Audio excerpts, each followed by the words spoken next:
just studying Modigliani and then going to the Detroit Institute of Arts and seeing his works really kind of inspired me to include some of the elongated necks in my paintings because I like to draw. I like to draw big, and I like to exaggerate the features in the face and the body.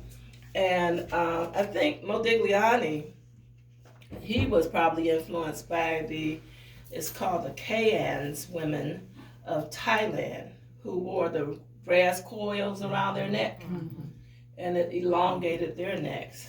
And perhaps, and they started doing this at the age of 5. But I think they have to continue to wear the coils to support the neck because, the bones in the neck probably is not going to support it without the coils. But anyway, I think Modigliani was influenced by that particular culture. So the paintings that I created based on his work is this one here, The Proposal, and then The Great Escape. And if you look closely at this painting, this is a woman. It could be you, your aunt, your colleague, who works very hard, very professional, and needs a break. And if you look inside her neck, that's her at a grotto with her dog about to take a dip in the water with goldfish swimming. Here, on this one, The Great Escape. Can I ask you a question about this one? Mm-hmm. The proposal. Yeah. What's the significance of the gentleman there with the martini glass in his hand? Oh, well, it's called The Proposal. So he's going to propose. Right. Okay. She didn't even see him. I just told her. I said, oh, look at him. I'm glad. She didn't see him. And that was the intent. I wanted him to be invisible, Yeah. and then pop out at you. Yeah. Okay. So you saw it, and you I didn't see it. I didn't. Right, and that's what he has. He has the martini glass in his hand, and he has the ring, and he has his back turned to her because he's going to turn around and surprise her. Okay. And propose. Yeah, he has something in his hand. There's the ring in his hand. All right, there's a ring on the pillow. Okay. I didn't even see all You that. didn't see that? No. So you have to look closely at the I know. pieces.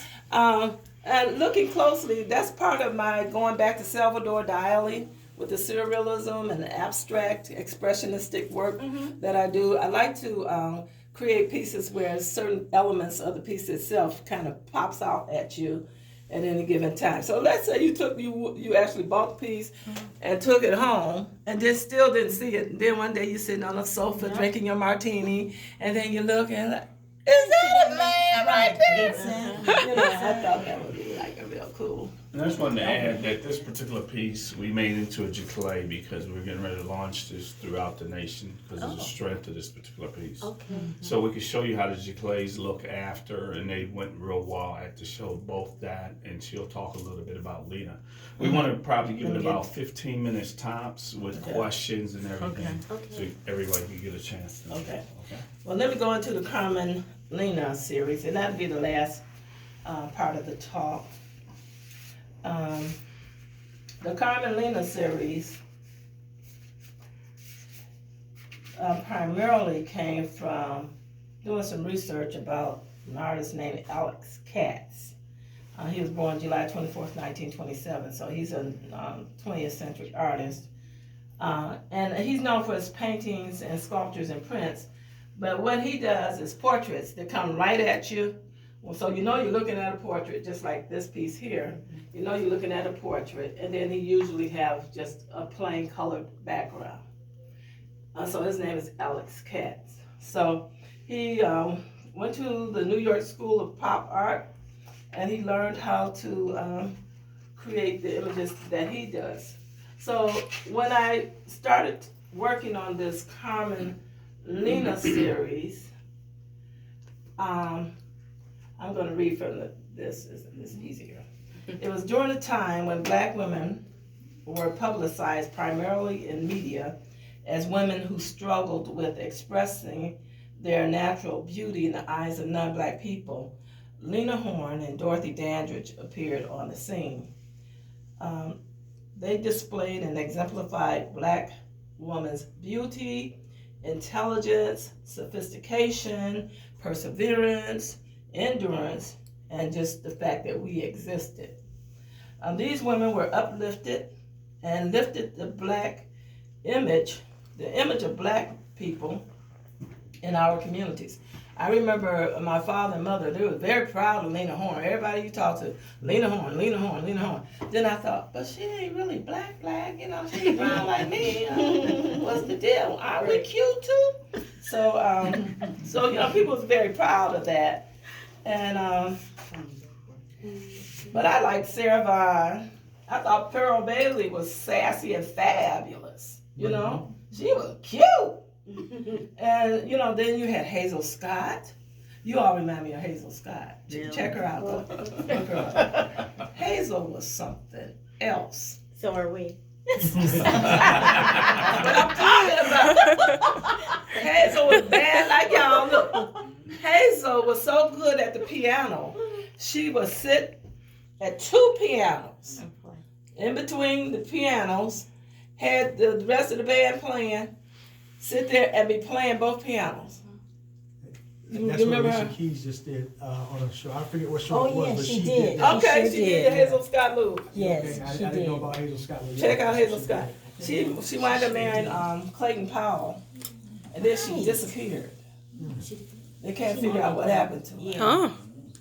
But anyway, the woman was beautiful. Beautiful brown woman. So getting back to the Carmelina series, I said for some reason, I guess because no one around me was saying that they were beautiful, I always had this wondering question. I would think, these dark brown women are just as beautiful. Why aren't they acknowledging them? You know? So I said, well, heck, I'll acknowledge them. So I started creating these dark brown beauties. So what I did was named some of them. The original Lena is in the front room on the wall as you come into the door. And she was the first image I created for the Carmelina series. And she sold right away. And then I just want to tell them about that story and how it sold. I was interested. I had a doctor come in here to pay on one of her pieces. And I tried to schedule her at 6 o'clock. I had them scheduled at 6:30. She was running behind, half an hour late. She came in while they were here showcasing their pieces. And she came and she saw Rose as an artist. She's a big collector. She's an oncologist doctor. Okay. And she came in, just held Rose's hand for 5 minutes, told her how much love she felt from her. And she saw Lena and immediately said, I'm purchasing that piece. And her husband was here, her daughter was here, and Rose was here. So what a great way to start a relationship. You know, so they were totally shocked by this. And I'm like, yeah, that piece just sold. It's done. So yeah, I was happy for her. yeah, I was like totally blown away. Like, what just happened? What had happened? Okay. So I guess after that experience, because I had these kind of on the books, and so I said, well, let me get into my little brown women. So I decided to give them names after women in the media who had an impact on the black race self-esteem, subconsciously and consciously. So this woman here is Carmen. Have you seen the movie Carmen? You may be able to relate to that. And I really enjoy creating detail in the clothing. The colors, again, are in the clothing of the woman. Also, too, there's really very little black in this painting. I learned how to create black without using black directly from an art teacher. I have taken art classes throughout the years. At Michigan State University, Eastern Michigan University, Oakland University, Wayne State University. I've always taken art classes, but didn't indulge in art curriculum at the universities. But anyway, a recent teacher I have, his name is Alfred Sonnenberg, said, you know, if you want your paintings to look more alive, make your own black. I said, what? How do you do that? So he said, you just take blue and orange. And it has to be the right proportion. And so, in saying that, in her collar there, that's blue and orange, but it looks more brown here. In her hair, it's still blue and orange. Wow. It's not black. And then to get the swirlies in her hair, to get that effect, there's a orange, and there's only one orange like that in the world. And I can't tell you the name of it. But I found out there was just only one orange like that. Like if you go to the art store, there's no other oranges like this orange. And I mixed it with another color from a company called Golden. And Golden's paints have a effervescent kind of glow to them. So when I mixed the two together, it kind of was like a mistake. I wasn't trying to do anything in particular. But when I mixed the two and created the swirl, I got a third element in there. And I loved it. I just went crazy. I'm like, oh shoot, look at this. So I decided to, I said, well, I wanted to keep making swirlies. That's what it was. So I wanted to keep making swirlies. So I said, oh, let me make one on her hair. Let me see what I can do with this one. And so that's how the Carmelinas just kind of developed, because of the hair.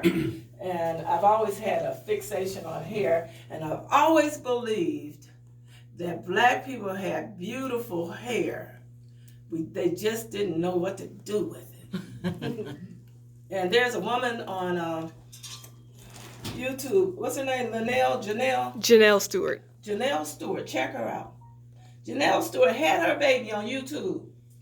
The baby is how old now? About 7? 8? Yeah, probably about 6 or 7. But let me tell you what Janelle did. Janelle is part Nigerian and part American. So she had baby. So they got like that, what they call kinky, don't want to do nothing kind of hair.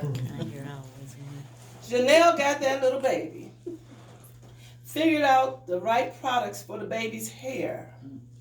The baby's hair is the most glorious looking hair I have ever seen on anybody's head. And all of you have that hair. But the reason why it didn't turn out that way is because you didn't have Janelle as a mama. But had your mama knew about what Janelle knows about, you would have had that hair. I said, I knew it. I knew it. The hair is fabulous. So check her out. Getting back to hair. So getting back to the swirly hair. This one here is Cicely Tyson. So I called her Cecily. And the woman on the back wall here is, what do we call her? Vanessa Williams. Oh, that's Vanessa Williams. Okay, now of course they don't look like these people, but they represent the positive images that influences us. And so I will continue to do swirly hair or Carmelina images, because I like playing around in the hair, and I like big hair. And I making think swirls. Also that because you have that fashion sense, Yes. that you wanted to be involved in that Yes. industry. Yes. You can see that in your clothing Yes. Thank you. and the way you dress your people. Yeah. If I ever get another talk, y'all gonna have to come. Chime in. And of course, Pat's an artist also, so Yes. she can see these things, she can pick these things up. So Right. we're happy that you're here. We want to say thank you to Rosemary on behalf of letting us know about your story and how you went about putting all this together. Now, Rosemary, or Rose we call her now. Some people say, well, Ian, you changed her name. It's Rosemary, but you call her just Rose Summers. Yes, because she's getting ready to go international. So she's Rose now. It's no longer Rosemary. So that's where we come in as a marketing company. We have spent the last year and a half playing in our own backyard in the Detroit metro marketplace with the internationally acclaimed artists. In 2020, we're getting ready for our national launch to go back through the United States and throughout the world. So what you see here from Rose and the individuals that we're putting on our team, we are seeing the talents. We already know where they're going. Sometimes people know people and they take them for granted because they've known them and they've known them maybe all their lives or this long. It's not till they blow up right in front of you. Sometimes they're blowing up right in front of you, but it's happening slowly as it's moving. Now all of a sudden you're like, oh my God, I had this opportunity and I was just sitting there and I was there and I was at the event and here I got pictures with her. But she's now under a Emoji umbrella, so it works a little bit different because she's structured under the corporation now. And that's why she's with people like Paul Goodnight. I can just tell you, we sell Paul Goodnight's work all the way up to $100,000. Like this particular piece, this boxing piece. Yeah. This particular person came in from Chicago and paid $22,000 for it. So what we're doing is not only are we bringing and going across the country, we're now starting to invite Chicago, Atlanta, New York, and everybody into Detroit. That's right. And not only that, they're coming anyway because Detroit itself is picking up. As a city, as a community, they want to see it, they want to know about it. So we're working with the tourism groups and everything to get into that platform. So for all you artists that are here or entrepreneurs or people that are doing things, know that this city is coming alive and you have to feel it, but you have to put yourself in place and you have to put yourself in position so that you're not saying, well, how did that person get that opportunity? Because they were visionaries. They saw it. They know it's coming. I know a lot of people that I invested in that when we wanted to get a part of downtown Detroit, we couldn't because we were already locked out. So what we did as an investment thing, this is just a little bit off of that, and I just want to show you the strength of Detroit. We went with some investors that are probably raising 40 to 50 million every 3 months out of New York that's came here and based themselves here, and they're brothers, and they're buying up sections of downtown. So we're pooling our funds with them because we're not strong enough by ourselves, or our money don't mean anything. But when you go in with groups like that, then you can start owning sections of those neighborhoods. You can start getting some of those big buildings and everything like this. But we've always felt in order for the revolution to move forward, it must first be recognized by the artists, what the artists are doing for the communities. This is why the city has already put its stamp on supporting all the murals that's going up. Because eventually in Detroit, they will have bus tours and different things as they come in to be able to see the murals and everything that's happening. A lot of those warehouses along the waterfronts, they're gonna work deals out so that artists can get down there in those areas. It takes the artist portion of the community in order to lead the charge. And a lot of people don't understand that or know that. It takes coming to educational sessions like these and just picking up one or two things. You know, if you just pick up one or two things, you will continue to grow because this art business is a complicated business and it takes years and years and years to learn the medium, to understand the structure, to understand what drives the artist, and to also understand what takes them from a certain level. Because I got some artists in here, I don't want to keep saying their names, but that people can say, I can remember when her piece was $500. Now it's $5,000.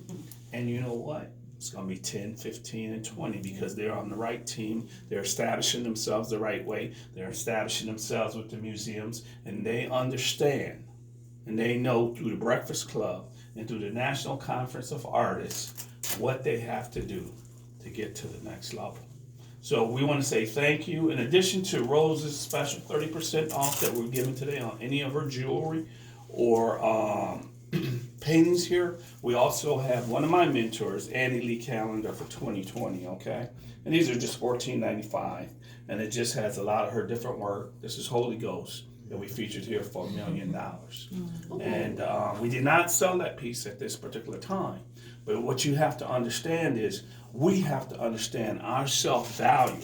I'm not going to sell this piece for $200,000 or $300,000 to let them sit on it to get $1 million or $1.5 million at the auction houses and take our jewelries from us. In this art industry, we are not going to let them take our jewelry like they took our music, like they took our sports, and exploited us in every other way. So this is why we are trying to control the segment of what happens in this industry, because we want to be on top of this. We don't want to be on the outside looking in, and we don't want to sell out. So with that, we just want to say thank you. Any more questions for Rosemary at all before we I close? got another question for her. Where's she at? Rose. Do you make cufflinks, men's cufflinks? I have some I've made. I still have a few in stock. Oh, okay, just a couple of them. Well, How many maybe, were you looking for? well, maybe next year. I got some ideals for men's cufflinks. Oh, okay. Maybe I can get with you next year Okay. and we can talk about it. Okay. Because there is a market for that. Oh, yes. Yeah. Okay, so thank you very much. Sit and watch this market grow. As you sat and watched the other markets grow, I just want to say this. And a lot of times I don't say anything during the artist talk, but tonight I just feel moved because when we look back at the Jackie Robinsons of the world and the people that played sports and they were in the Negro League and the whole bit, and they were like, oh, they're not as good. They did not change when they got the opportunity to go to the big leagues. They didn't get any better. They just got a chance to display their talents.